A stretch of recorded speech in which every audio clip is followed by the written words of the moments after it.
I've always tried to put a big emphasis on telling the story, and if I can write a worship song that um, puts the personal experience and response within a Bible story. It might just be a reference to a Bible story, but it's there. You know, you could trace back to the Bible passage if you wanted to in the song.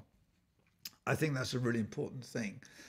Um, um, and I think actually some of the best. It's not that it's not happening. I think maybe it's my perspective, all the songs I like, but there have been a lot of good songs um, by some of the really famous song producing churches and movements that tell the story brilliantly. And those seem to be, in my mind, those seem to be the ones that we sing a lot, and we really need them. But there are more stories to tell than, you know, the core one, obviously the incarnation and the crucifixion and the resurrection and the return. But around that, there are masses of untold. What was that phrase I wrote down a while ago? The unsung Jesus. What about the Jesus we don't sing about, or the stories we don't sing about? And because we're not a Bible literate church now in the way that we used to be, if we don't sing it, do we even know that those stories exist, you know? So we have to restore the balance, I think. Yeah. And you can't do it all in songs.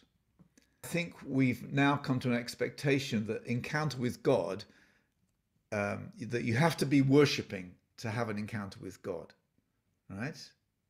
Worshipping, sung worship. Let's say sung worship, you know. And so rather than thinking, yes, we could encounter God just as much in the preaching, or just as much in the liturgy, or you know, in the personal fellowship, or in the reading of the Word, you know, the load.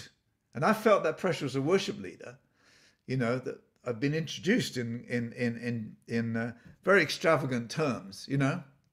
I'd like to welcome a man who's going to bring us straight into the presence of God.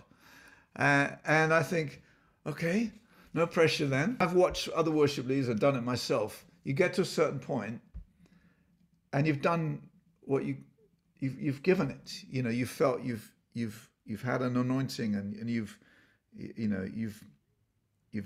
given it, right?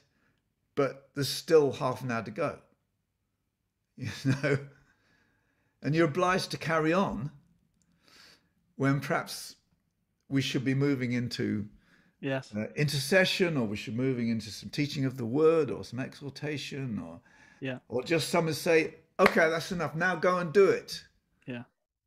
you know. So we have, I think, got stuck into a box, you know, a kind of arena concert box, Yes. which it can be great in the right context, but it's not the whole story. I think one other thing I would say is that in every generation, we have to be aware of what the dominant culture, which is obviously a secularized culture in the West, where that pushes us. And culture is something that becomes invisible. You don't realize how much you're being influenced by the way things are, you know? It's only when you maybe read a bit of history, or look at something, or visit another country where the culture is different, you suddenly realize, you know, I've been in countries in Asia particularly, which are very communal, and you know, you suddenly realize, boy, we are so individualistic in the West. And one of the elements of our culture is it has become very experiential. Experience is put above truth, you know. I grew up where truth was above everything else, you know, and there was a higher moral law that people assume. But now it's all down to the individual, you know. And I think we have to be careful that songs don't all become about us.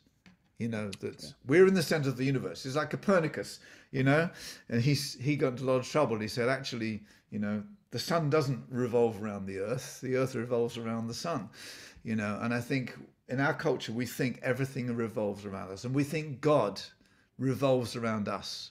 Mm. and runs after us just to give us all that we need because we're so important.